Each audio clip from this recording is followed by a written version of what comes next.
Hello and welcome to Into the Woods with Holly Wharton. This podcast is all about our journey into the woods of ourselves, getting to know who we are, where we are, and where we're going in life so that we can create the life that we want to live. It's about deepening your connection with yourself, taking inspired action, and really trusting yourself and your intuition. It's also about mindset. Our beliefs are such an important part of this journey, and there are so many ways for us to change our mindset so that we can more easily live a life of expansive joy. This podcast is also about going literally into the woods and spending time in nature, and how that can help us on our own personal journey of self-knowledge. Thank you so much for joining us today. Now let's get into this week's episode. Hello, adventurers, and welcome to the Into the Woods podcast, episode 403. This is your host, Holly Wharton, and I'm back with another fantastic guest. I am excited to introduce, or reintroduce, this week's guest, Susan Jagannath. She was recently a guest on episode 391, where we talked about her journey to the Valley of Flowers in India. This time, we're talking about the Camino Inglés, which she has walked twice to research her book on the trail. Now, I originally planned to walk the Camino Inglés last year, but of course, travel restrictions got in the way. So now I'm hoping to put in the calendar for next year, 2022. While the Camino is not yet open for international visitors, this is a great time to plan a future adventure on the trail. So what are you going to learn today? We talk about what is the Camino Inglés and how it compares to other Caminos. Why you might want to choose this Camino over the Camino Francés, which is the more popular route. How to prepare for a long-distance walk like this. The best time of the year to go, and how to budget for a Camino Inglés adventure. So I really hope you enjoy this episode. This is a trail that has been fascinating me for the last couple of years. I originally read Susan's book probably 2 years ago. And she's updated it since then, so I'm really looking forward to reading the updates. And without further ado, let's head over to the interview. Hello, Susan. Hi, Holly. It's good to speak with you again. I know it is indeed. And I'm super excited to talk to you about the Camino Inglés, which is something that has been on my list to do, and it was on my plans to do last year.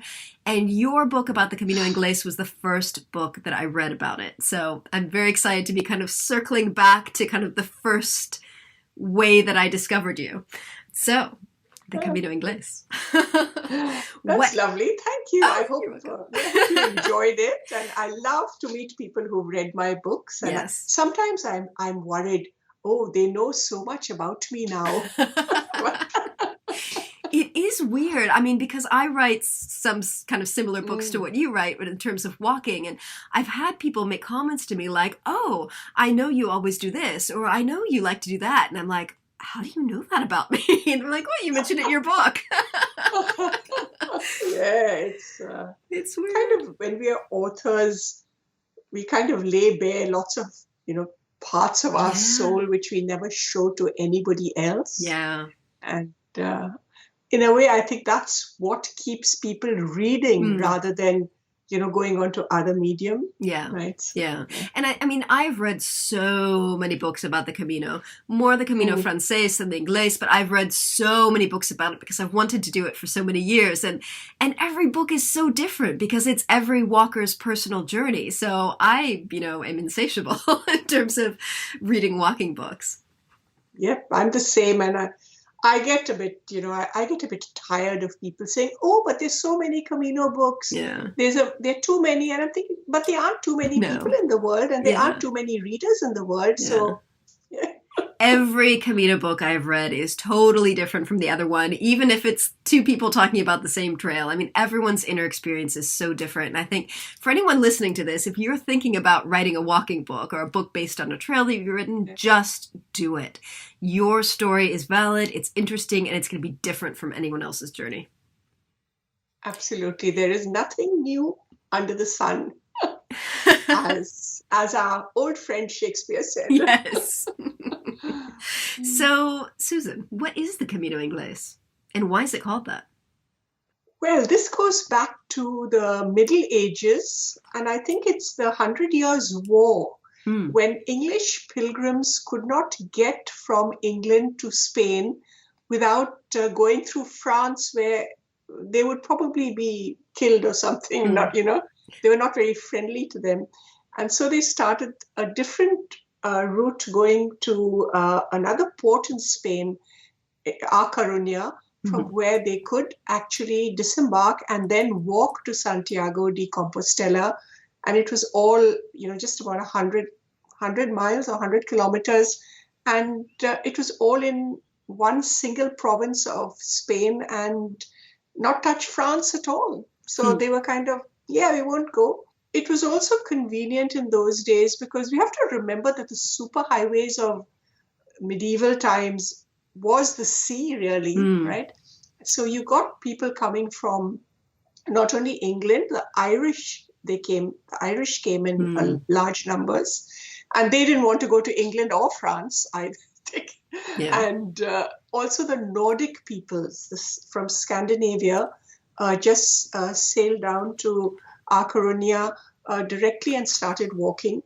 But the sheer number of people were the English who were walking, I guess, and maybe the Spaniards could not differentiate between English and Irish, and so they just called it, or Scots, so they just called it the Camino Inglés, and it was quite famous in the Middle Ages, and then of course we had the Reformation, and it kind of stopped, but it still kept its name, and they still kept their records because a few years ago, may have just been 2 or 3 years ago, I saw a post in the pilgrim office and they said this is the first pilgrim from Durham in 500 years. Wow. And they had the records and there was a big they had pictures of them and they said we used to get a lot of pilgrims from Durham. And then came the Reformation and apparently not a single person had come for 500 years. Wow. So quite amazing when you think, and that's what I love about the Camino, this sheer depth of history. It's not just geography and walking, but you have this huge reservoir of culture and heritage over there, just waiting for you to walk on. It's just amazing. And these are trails that people have been using, as you said, since the Middle Ages.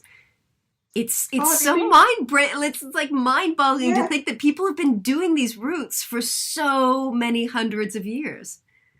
I think it's 1100 years from about 900 AD. And they have, of course, records from about the 11th century, I think, when they started writing things down. But that's amazing. And I know when I was walking the Camino Inglés, I was thinking, I'm walking on tracks which have been walked for 1,000 years, and that is absolutely surreal. So for anyone who might not know what we're talking about, what is the Camino and what is Santiago de Compostela, and why is this important?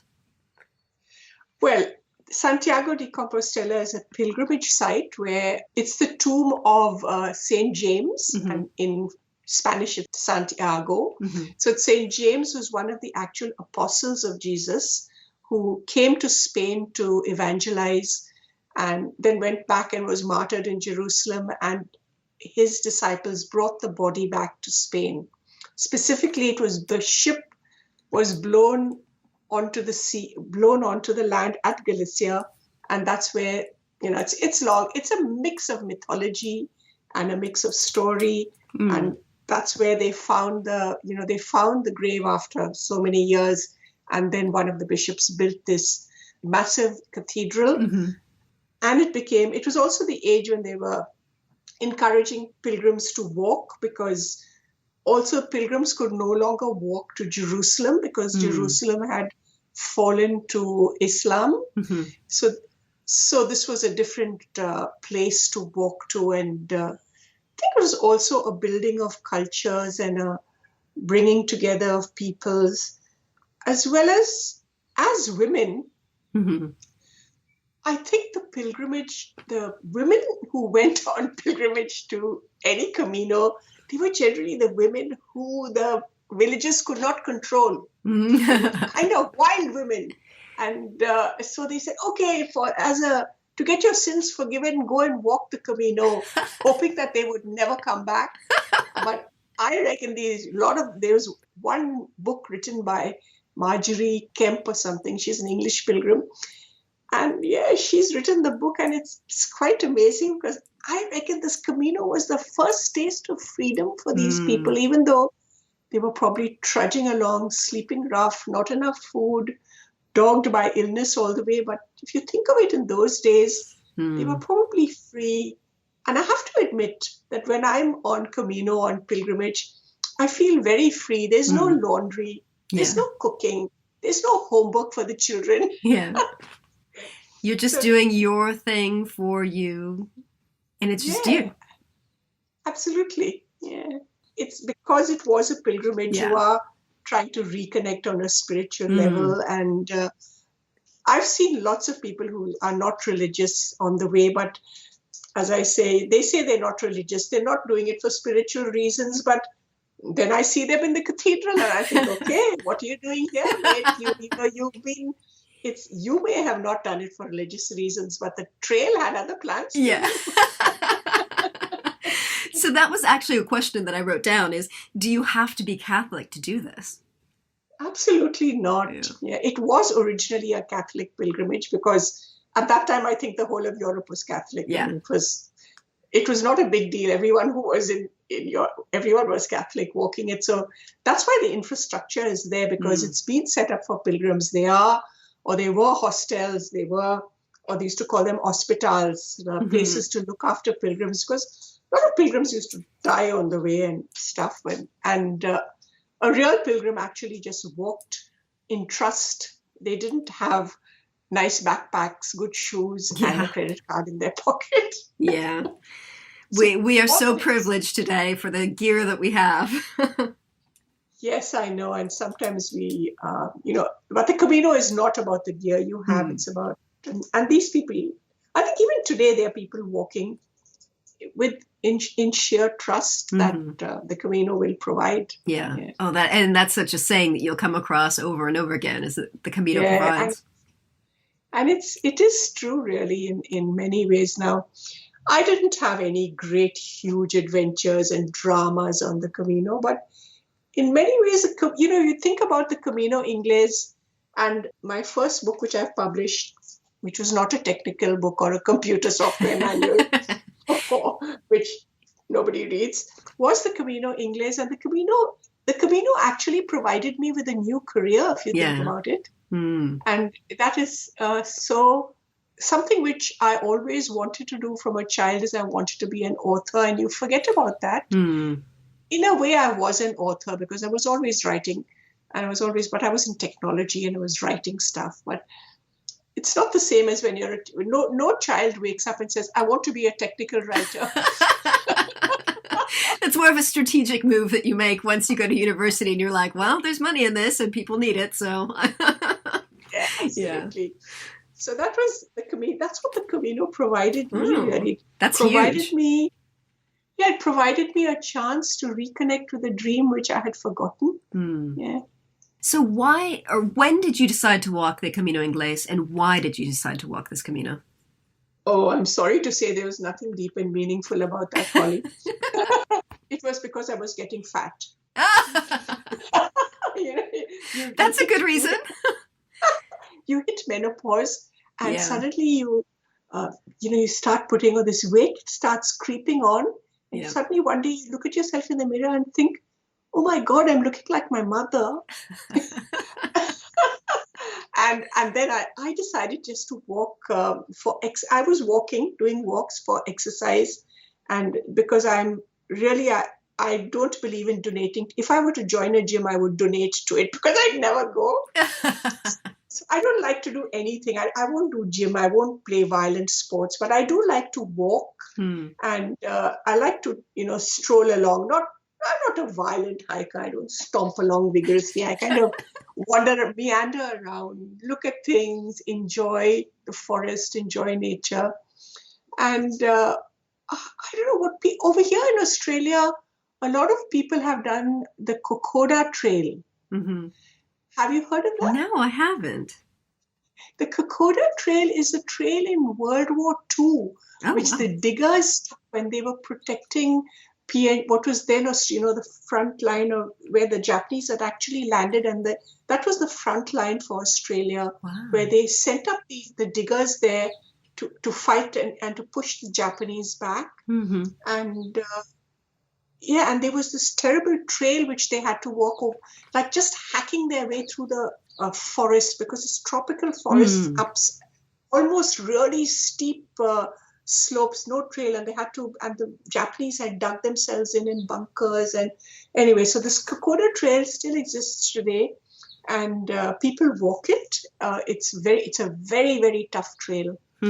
So I heard about this. I thought, oh, that would be nice to do. But when I looked at it, I thought, no, it's too much. And that's when I started thinking about long walks. And we had done some day walks just right here around in Australia. I had also wanted to hike in India, in the Himalayas. And then suddenly I heard about the Camino. And, I don't know, people say, did you see the movie The Way? But I definitely saw the movie, but I saw it much after I had already thought that I should walk. Yeah. And that's one of the things. I don't know how it comes into your mind, but suddenly you start meeting people who've done it. Yeah. Or you start seeing, finding books about it.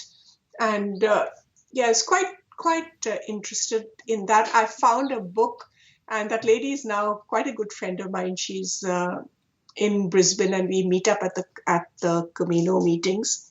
So it's called Boots to Bliss or something. Oh. Boots to Bliss by Claude Tranchant. She's a French lady who lives in Australia. So I read that book. I found it in the library one day, and I just was flipping through it because we had this habit. As a family, we didn't do late night shopping, but our library was open on those days in Australia. I think it was a Wednesday in our area. The library was open till 9:00, right?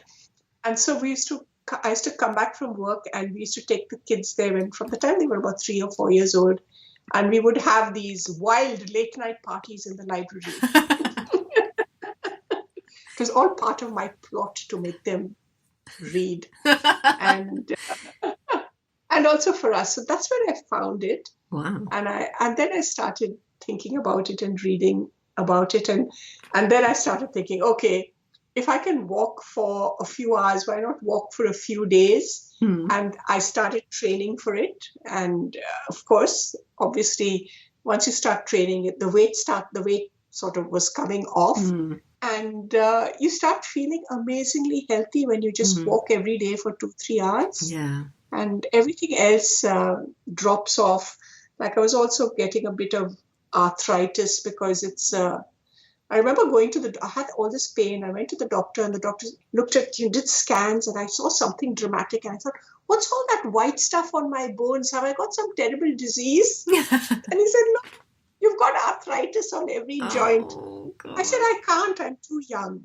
He said, and he of course said, no, you're not too young. And that's when, I said, and it's actually hereditary. So, according to me, I was too young for it, but that was also one of the things for me to start walking, and also not to carry weight when you have arthritis. It's so I don't have, after walking, I hardly have a little. Sometimes my toes are a bit creaky or my fingers are a bit achy, but everything went away with my long walks and training for the Camino. Wow. So what is the Camino Inglés like, and how does it compare to the other Caminos? Well, I haven't done any other Camino, and I did this Camino because I was still working at that time, and we were planning to go in October, which was autumn. I had read, I had read everything, and they said autumn is the best season to go. Don't go in the summer; it's terrible. Yeah. So we thought, okay, we go in October, and that October, at the beginning of the year. But you do your annual plan for the year, and we had a major release coming out in November, and the books had to be ready. And I thought by that time we were already, you don't have so many writers. It was one of my, I had 2 or 3 books to deliver and a website and all that. And it turned out, I said, okay, this year again. So this was about the 3rd year I had tried to go. Oh, wow. And we couldn't go. And I was really grumpy. And I said, no, I'm going in 2016. I don't care. And I was just thinking, okay, can we just head off in, and there were reasons why we couldn't take 6 weeks in March. Probably didn't have it. Yeah. And then I started again, just looking up stuff. And there were people who said, oh, just go and do it from Saria. And I was looking at, and then suddenly this Camino Inglés popped up somewhere as a 5-day walk, 5 to 6 day walk. And it's a complete Camino. It qualifies you for the Compostela. Mm-hmm. And it's through quite a coastal walk, a little bit of climbs, and through a green and beautiful part of Spain. And so I said, okay, that's it. And it wasn't a flat coastal walk, I might add. They are uphills and downhills every day, but nothing dramatic. And but you have to be fit to walk it. You can't walk for 5-6 hours a day without training, really. Mm-hmm. And the thing with the Inglés is, unlike the Frances, where you probably have, you have places to stay every 5-10 kilometers. There's so many hostels and albergues that you can stay. You don't have that in rural Galicia. You have to get from A to B to you have to get to particular stages. And some of those stages are long. Yeah.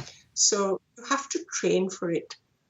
On the other hand, once we went there and learned Spain is not a third world country. They have phones and you can phone it. Yes. There are facilities. And also there are taxis who are very kindly put up their phone numbers at every bridge and just in case. Just in case, it's also that, So why do you think someone might want to choose the Camino Inglés over the more well-known Camino Frances? Well, as in my book, I say some people, the problem with most people when they're doing anything, whether they're doing anything which is a big project, even if it's like writing a book, it's not that they can't do it. They don't believe in themselves. That's oh my goodness, 6 weeks walking the Camino Frances, I just can't do it. I can't do it because I'm not healthy enough. I don't have, if I'm working, I don't have, I don't have vacation time. Even if I'm not working, I don't have money for 40 days in Spain. How do I cope? Whereas this one presents itself as just 5 to 6 days. And, you don't need a lot of money.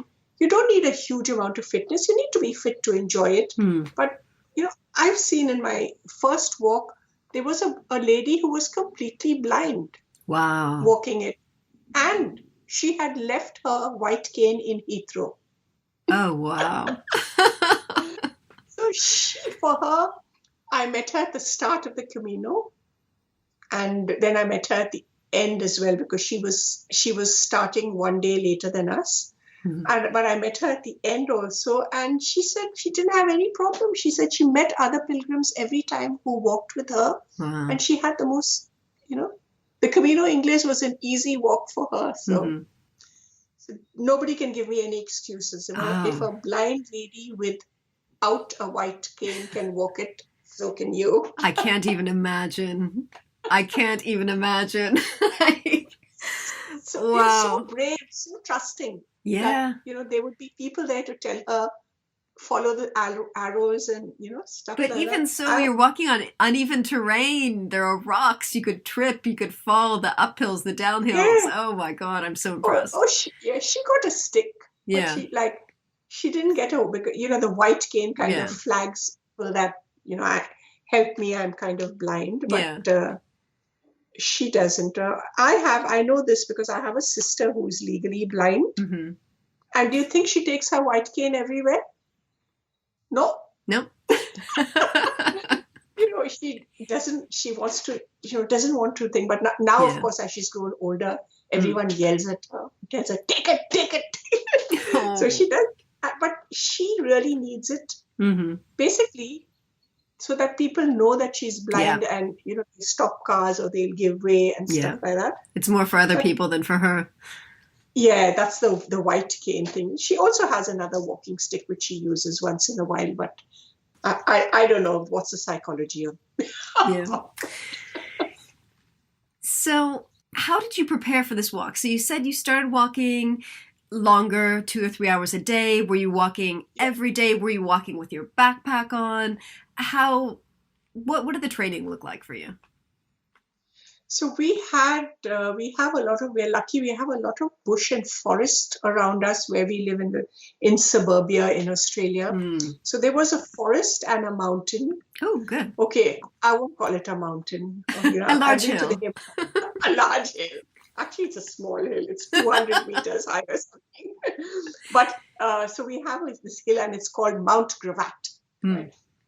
So Mount Gravatt was near us and with forest land, undulating forested land all around it. So we would go there and I think we could walk either a 4-kilometer circuit or a 7-kilometer circuit or a 10-kilometer circuit. So what we did is we started with the 4 kilometers. And then as you build up, now I didn't rush because I didn't want to injure myself either. 7 kilometers. And by the time we reached the 7 kilometers, we were doing 7 kilometers in about 2 hours. Okay, I'm not a great fast walker, but we were doing about 7. By the time we reached the 7 kilometers, that's when we put on the backpacks. And we put on the backpacks. First, it was just 1 kilo and then 2 kilos. And so it took us about a couple of weeks to reach full weight. So just taking it easy and walking. So by the time we really reached Spain, the 5 kilo, I think I had 7 kilos. And I reduced that to about a 6 kilogram pack. We didn't feel it was much really, but like we had been training for months, but it didn't feel like training. So we would walk every single day. So I'd get up and I would walk before work because I had to be back home by about 7 to get ready to work. So we'd walk in the morning from about 5, to get up at 4:35, couple of hours. And then on weekends, we would try to do 10 to 15 every weekend to do a good stretch of. What's important is to be ready to walk for long stretches, not just 10 minutes at a time, or you got to walk for hours. And that's why you need to have somewhere nice and pretty to walk. Yes. Yes. It's not just about the physical. It's about kind of having that experience of being in a beautiful place. Yeah, absolutely. And that's another of my faults. Apart from being very lazy and not liking exercise, I also get bored very easily. So if I've been on the same trail, for a couple of days, I can say, I'm sick of looking at that same tree. And that same bird is singing. I need to go to another trail. And I think that a lot of people have been struggling with that during lockdown because, in many parts of the world, we've had to stay quite close to home. And so it's like the same trails over and over and over again. I just totally get it. And that's why people have got so many mental health kind of, sometimes I feel I'm going crazy. Walking is it's so important for our mental health. And there have been a couple of books which I read about walking. And, they say our whole physique, and not only our physique, our thinking everything is at the pace of walking, because that's what we were meant to do. We were meant to walk everywhere. And once in a while, burst into speed and go and catch a rabbit or deer or whatever. But rest of the time, you were supposed to be walking and, picking berries off the tree and eating it, or something like digging for grubs or something. But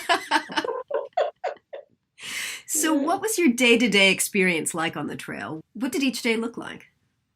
Well, sometimes we say that it's just eat, walk, sleep, repeat. But as you would know, when you walk any trail, it's different every day. So we would get up in the morning and, on my next Camino, I'm going to take a collapsible kettle because the one thing you cannot get is tea in the tea. Oh. You can't get tea. So we would get up and just drink water, and start walking immediately. Right? We would start walking quite immediately to get out of if we were in a town, get out quite fast and then time ourselves so that we reached a small restaurant or something within half an hour or 1 hour and had breakfast and coffee over there. Okay. Yeah, and then sort of fill up your water bottle and keep walking. And it's not as if you can just keep striding ahead. You have to stop and look for the arrows because sometimes they can be well hidden. It's really, the second time we walked, the signage was even better. And they even have like, digital, you could just scan it with your phone. Oh, wow. And it would give you the history and the place to go and everything. So it was really good.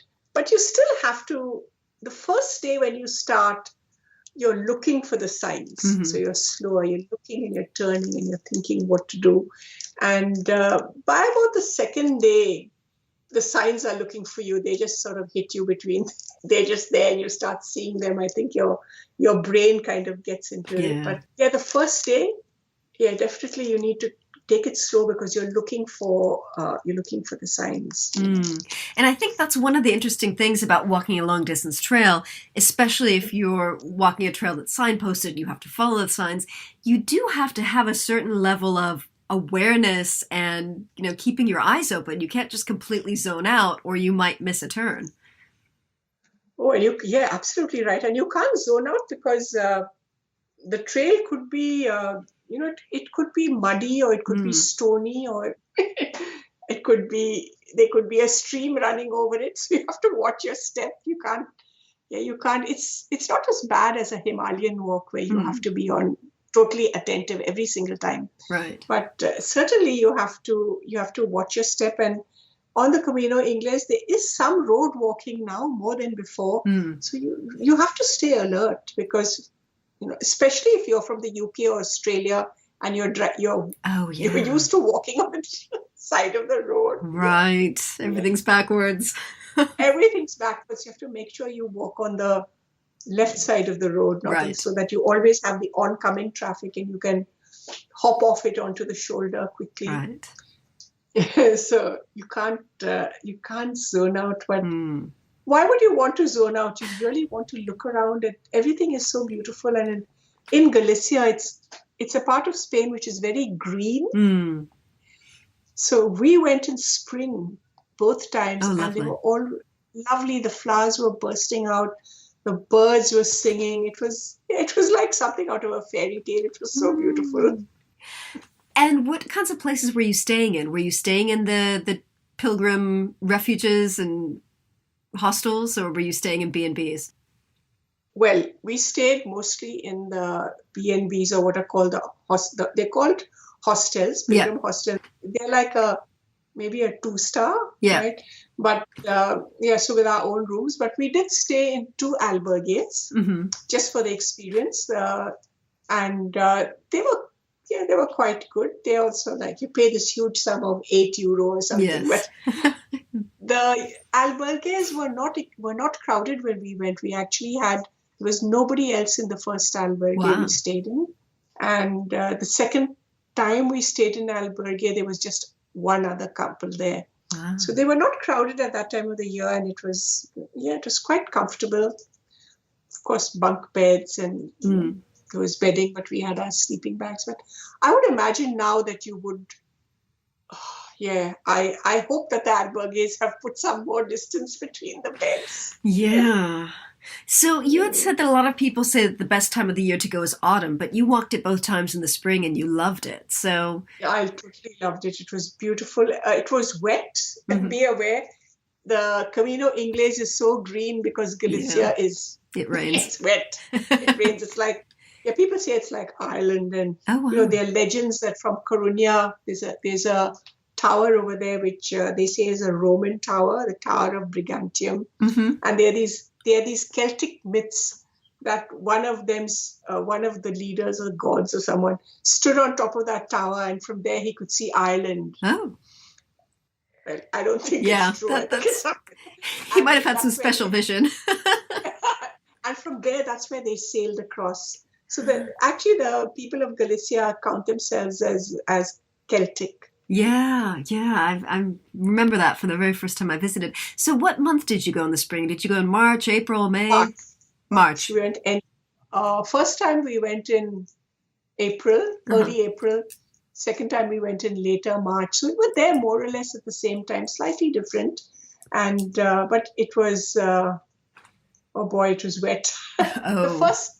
first time we went, it must be the Camino shining on us. We just had 1 or 2 days of rain. The Hmm. second time we had 1 day of sunshine. Oh, wow. So Yes. very British weather. Hey, we don't matter. We come from Australia, the Yeah. driest continent in the world. We're quite happy to have rain. So why did you decide to walk the trail a second time? Because of my book, Holly, Yeah. once you write a book Yeah. and they go and they change the trail on you, what do you do? Yeah. You So just I have was to getting, walk it. you have to walk it again. I did make a couple of, the book which is out now is about the third edition or maybe even the fourth edition, because readers would write to me actually there were 1 or 2 who gave me very rude reviews saying your book is out of date and or it's Oh. wrong, totally wrong. But I actually had more readers and Camino walkers who were very sweet. They emailed me and said the trail has changed and this is, it's now this way and it's now that way. Hmm. So that was the first I heard of it. And so I started asking, and there were people who were walking the Camino, who were readers or who had picked up my book. And, you know, they actually wrote back to me and told me the changes in the trail. Ooh. And also, by this time, I had made friends in the community which lived in Spain, and they did some checks for me and gave me information. And then also, everything is online now. So I Yeah. went and I looked at maps and I think. So I did update the book a couple of times, but I was still not very happy about it. So Mm. that's why, meanwhile, another thing happened was that in 2018, when I was on holiday in India, I actually got made redundant. Hmm. And so I said, I'm not going to go back to work because, firstly, it's quite difficult to get back into IT when you're kind of over 60. Yeah. And so I said, I'll have some time and I'll go and walk again. And so we were planning a full year of walking in 2019. And I did a lot of walking. And that's when I said, okay, we'll do the Camino Inglés again, Hmm. mainly because it was supposed to be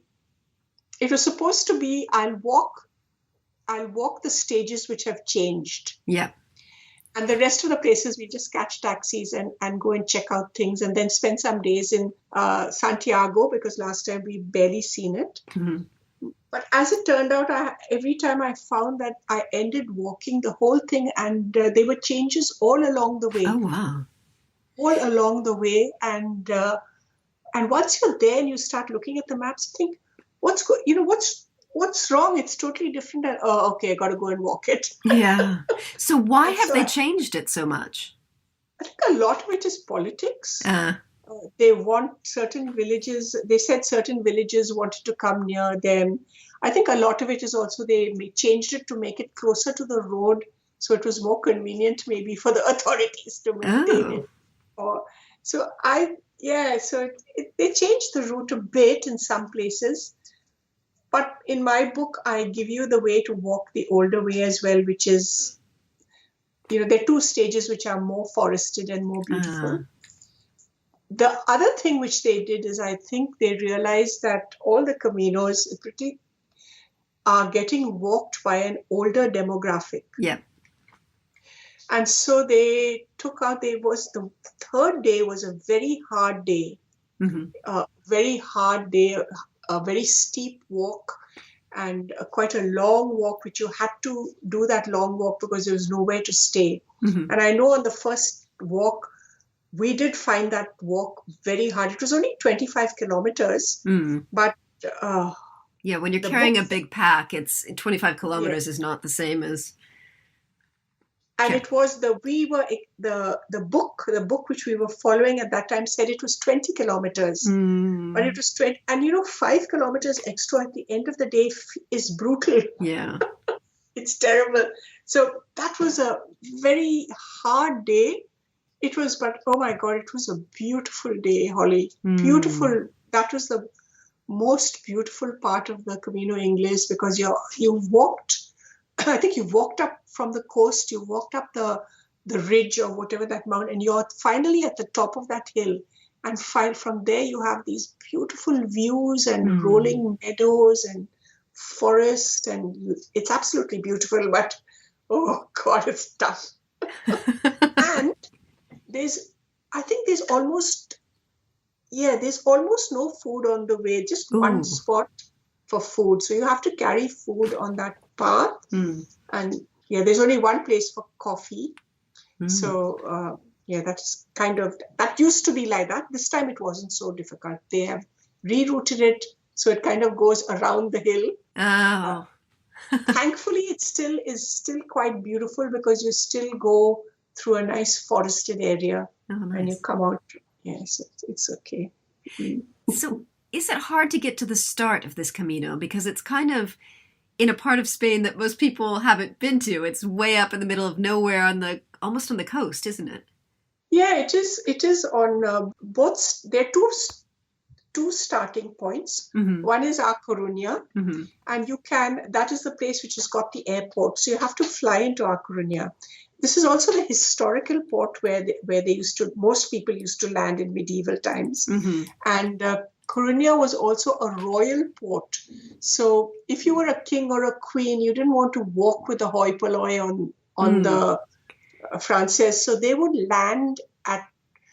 come into the port at Coruña and walk from there with their retinues. So Coruña is a very beautiful town. So, but the problem is that today it's only 75 kilometers to Santiago, so it doesn't qualify you for the Compostela, which is the certificate you get at the end, right? So it doesn't qualify you for that. Which is why people started walking from another port called Ferrol.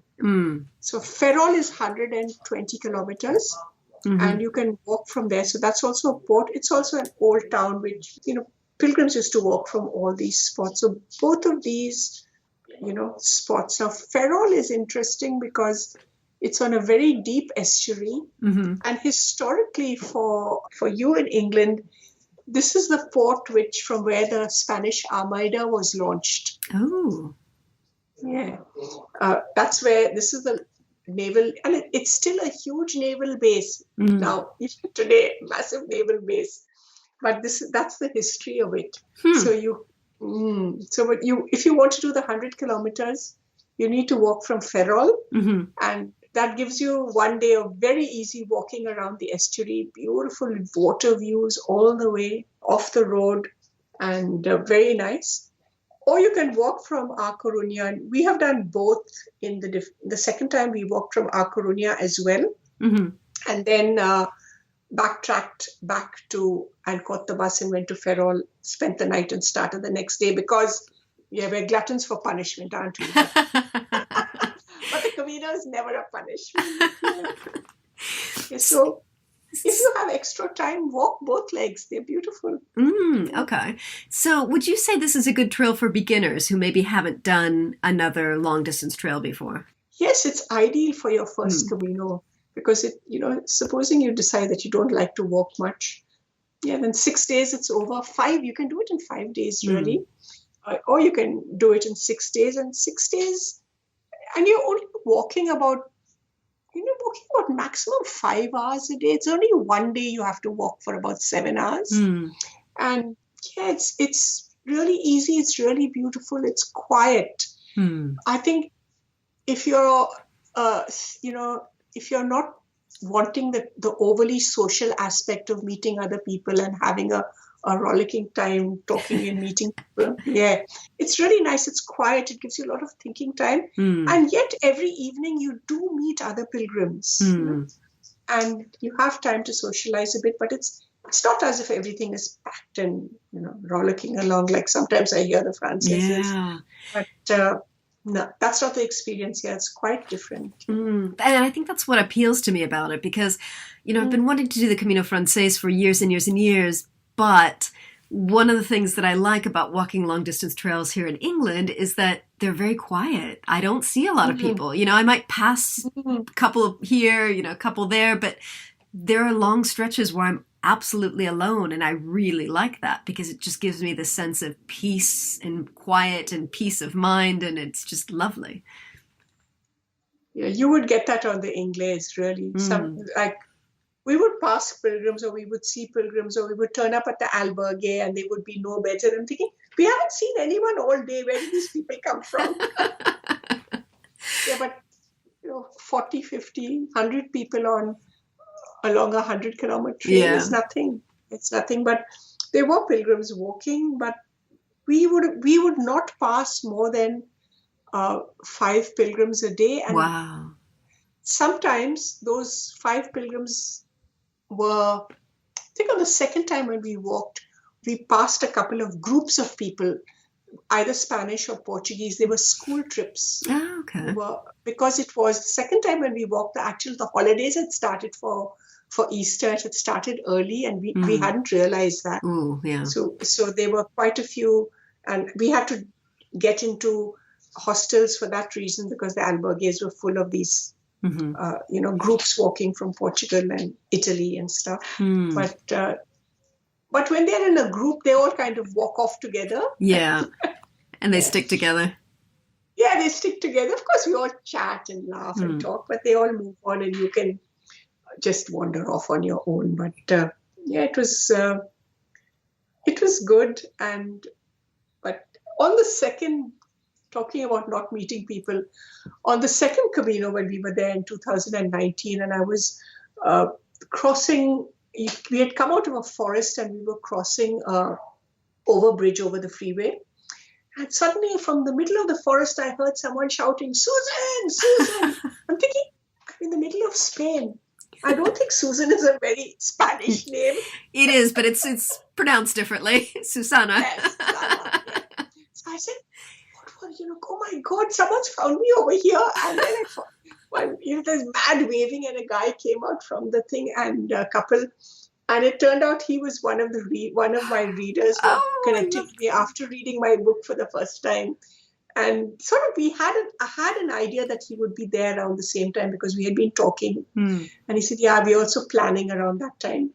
And so we caught up and it was really nice to meet a reader who had read your book, was actually walking the trail with you. I know exactly what you mean. The second time I walked the South Downs Way, I was staying at this B&B with these 2 sisters from California.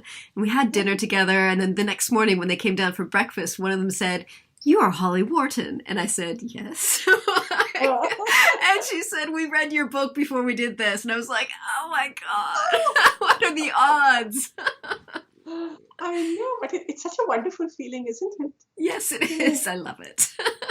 Yeah, and it's kind of a wonderful feeling in that I feel because you've changed someone's life. Yes, and you've encouraged them to do something that maybe they thought they couldn't do. Exactly right. Yeah, and so that was good. But like Mick O'Reilly he was really nice. He had read my other book on Kanchenjunga. And in that book, I had said, I read all these books, but I couldn't find this one book. And he had actually found that book in a secondhand bookshop in the UK, and he actually brought it along and gave it to me as a present. And I was like, oh gosh, how wonderful. Wow. So how expensive is the Camino Inglés? What is a good budget to plan for it? I think, Holly, I don't know today what it would be like because you can't, I don't know how many of those things are open. But at the time when we walked, I think it was €50 a day for 2 of us. Yeah. It was really ridiculously cheap. And this is staying in a paid accommodation, not in the albergues. So we were paying about €30 a night. And of course, the €30 was for the accommodation. And then after we couldn't find, you have coffee and your dinner might be about €10 or €8. It's really cheap. So 50 to 60. And if you're in Betanzos or Santiago, a little bit more because those are bigger cities. Yeah. And also in a bigger city, you want to go out and have a nice meal. Yes. So did you have to book your accommodation in advance or did you kind of show up and find places? I booked it one night ahead. Yeah. Yeah, that's all I did. Yeah. We booked the hotel in Ferrol and Coruña. We booked that, when we landed, we booked that from Australia. But then after that, every day we booked in advance. When we were on the trail from La Coruña to Bruma, there's one albergue on the way, so we didn't book that. We just we just walked in. So the albergue, in any case, you can't book, I think. And otherwise, we booked every night for the next place. Okay. Sometimes we just ask the second time I was a bit bolder. I'd ring myself, but I think the first time we were asking the hotel to ring for us. And they were kind enough to ring and check for us. Oh, that's good. So what is the current situation with COVID? Oh, Holly, it changes every day, but they are really scared of a fourth wave hitting them over Holy Week, when people, go out and meet people, and all the Santa Semana Holy Week's processions have been cancelled. Oh, wow. And everything's cancelled. Services are I don't know if services are cancelled, but I think churches are open still. But all the huge processions which they used to have are all cancelled. Wow. And certainly you can't walk the Frances at all, because the recent rule is that to even enter Spain from France, you now have to have your COVID certificate. Right. In 72 hours, within 72 hours. But the point is, if you get onto the Frances, you can't walk because they've got these circles of containment. You can't enter into certain areas if you're not a local. And I mean, they're writing out, it's quite a lot, €300 fines. Wow. If you transit. Yeah. A lot of things. The other problem is a lot of the hostels and albergues are closed. Yeah. So where do you stay? Yeah. And in the bigger cities now, they have curfew as well in the night. The same thing as you have like in Australia, and I presume in the UK, you can only have X number of people in a venue. Yes. So if there's only one or two cafe bars open and it's full, what do? You have to stand outside. I don't know what you do for food. So it's everything is more difficult. Yeah. The only Camino which you can walk is the Camino Inglés. Oh. Yeah, but there's a catch. You have to live in Galicia. You have to be a local. You have to be a local. And I was following Lorenzo, who's, I think he runs an agency or something. So he did the Camino Inglés, but he was actually having to drive home or to go home every night because nothing was open. He said none of the accommodation was open. This is a couple of weeks ago. Okay. So he could get stuff to eat and it was quite quiet. There weren't too many cases, and even Santiago was open. It wasn't locked down but we know that bars have to close by 8:00, and you have these restrictions on how many people you can have inside the bar. So people are having a really rough time. I don't know if the hostel owners will come back even because. Yeah. How do they manage? I don't know. It's the whole hospitality industry has really been hit hard with this. So we shall see. So the Camino Inglés, if you're listening to this, is something to think about either for later this year or probably next year. Yes. Yeah. This year is actually a holy year. The year when they expect a lot of people to come. I think with a lot of the holy year people are within Spain walking, but I think even within Spain, unless you're in Galicia, you can't go. So maybe next year. We were also hoping we can go next year. We had thought we'd go this year. Yeah. I had thought we'd do the Frances this year, but and we had planned the Portuguese last year. But you know what happened. Yeah, I had both the Portuguese and the English for last year, and neither of them happened. So. Hopefully next year. Hopefully next year we can meet on the Portuguese. Yes. And do it together. Yes. Yeah.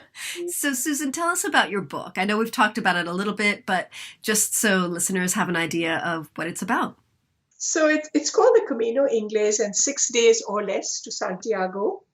And it's basically all my books are guidebooks. So I try and give you a lot of information in them. But I also it's more in a conversational tone. I also tell you what I'm thinking, and I sneak in some personal stories here and there. Yeah. So it's a step-by-step guide for every day, right? What you can expect to see every day, where's accommodation, where you can eat, where you can rest, everything, where you can get water, and how you can plan for the next day. So it's a guidebook in that sense. It also has a section in the beginning where it tells you how to train, which is what we talked about. Yeah. But I put it down there, it's just walking and try and find undulating land, wear good shoes, fit your backpack nicely so it doesn't chafe you, all that kind of information. At the end of it, I do have, in the Santiago part, I have the information on what time are the cathedral services, when you can expect the Botafumeiro to swing, and where's the pilgrim's office, where you can find an English mass, and also an important thing for everyone who reads my books is my Camino Inglés book is obliged to go to the Church of Santa Susana. So I have that story as well of me wandering through the park and suddenly finding this church to Santa Susana, and I don't know, I'm a Catholic, but I didn't know there was a Saint Susan, so I suddenly felt extremely holy. I felt I had to live up to something now. Yes. So, and you might, people who are walking the Camino Inglés who might be Anglicans. Yes. The Santa Susana has actually been loaned to the Anglicans on Sundays for services, Anglican services. Yeah, and there was an Anglican chaplaincy. It's closed now because of the Camino. You're right. But there is an Anglican chaplaincy for Anglicans who might want to have a little service of their own in Santa Susana. Lovely. So, Susan, thank you so much for joining us today. I really love talking about the Camino with you. Where can people find you online and learn more about you and your adventures and your books? Oh, thanks, Holly. It's been great talking to you too. You can find me on Amazon. My name is Susan Jagannath, and there isn't any other Susan Jagannath on Amazon. So you'll find me on Amazon, either the print book or the ebook. You can get either of those. I think if you're in the UK, the print book comes to you really fast because, I think they're printing them in the UK itself. Yes, they do. Yes. Yeah. So you get the book really fast. And I do find that I get a lot of print book sales in the UK. More than the I think people like to hold the book and go. It's a very small book. Right? Yeah, I was just thinking because I think I have one of the early editions of the ebook, and I was just thinking as we were talking about this, I need the updated edition, and I think I'm going to get the paperback because it's nice to just be able to kind of underline it and take notes in the margins and. And I have had, even though in the book I say don't bother, just read the book and go. Don't carry 100 grams extra. But people who actually said, no, I took your book, I loved it. Yeah. And Holly, that anyone who's got my original ebook, you can go into your Amazon account area and go into your Manage My Devices area, and you can get the update because I've made the update available for free. Ooh, you can go there and update your book. Amazon gives you a long list of things of when you can update a book, but you have to have made so many changes. But I just wrote to them and said, look, the Camino has changed, and also it's COVID, and there's COVID information in it, and bang, they said, okay, everyone can get it. Perfect. Because sometimes they try and make your readers, and I don't like that. If someone's bought my book once and they want the updated edition, I think they should get it. Yeah. That's only fair. I mean, I suppose I could say this is a completely new book, buy it again, but what's the point? I'd rather have a Kamiga, which is like a peregrine, a friend, than that $2 for the book. Yeah. That thing. You can also find me on my website, susanjagannath.com. You just probably need to spell my name, but it's Susan Jagannath, Jaganath. Yep. That's the surname. And that's just, all my books are there, and what else I can do, what else I do. It's not the world's most up-to-date website, but it'll do. You'll find my books there. That's the important thing. It's not as good as your website, Holly. Oh, well, I've got a ton of stuff. My website's been around for a while, so it's got a ton of stuff on it. It's beautiful. I love it. Oh, thank you. My designer did such a good job with it. I love her. Thank you again for joining us today. And thank you for talking about the Camino. And it was just fantastic to have you back on the show. I loved being back, and I love talking about the Camino, and Good. I cannot wait for it to be open again and all of us to be able to travel again. So stay safe, Holly. You can't get sick. Nope. Nope. Gotta stay safe so I can do the Camino and do my other walks. Yeah, absolutely. All right. Well, thank you again. Thank you and good night. Bye. Buen Camino. Yes, buen Camino. Camino. Thank you for listening. Please drop me a line and let me know what you thought of this week's episode. You can email me at holly@hollywharton.com or find me online and get in touch there. Also, I really like talking to people about different trails that I've walked before, trails that I haven't walked before, trails that I want to walk, maybe even trails that I've never heard of, like the Valley of Flowers. So if there's a trail that you would like to hear about, let me know. Or if there's a person who's written a book about a trail that you would like me to interview, let me know. Or if there's any topic or anything that you want me to cover on this show that I haven't, please let me know. I really like hearing from listeners and hearing what it is that you want to hear on this show. So please let me know. And that's all for now. Thank you so much for listening. And remember to visit hollywharton.com/403 for the show notes on this episode. Thank you. Thanks so much for listening to Into the Woods with Holly Wharton. You can find more information about today's episode, including links for topics that were discussed, at hollywharton.com. That's HOLLYWORTON.com. If you'd like to connect with other listeners and get support on your journey, I would love for you to join my private community on Patreon. That's patreon.com/Holly Wharton. That's patreon.com/Holly Wharton. Thank you so much for listening, and I look forward to seeing you next week.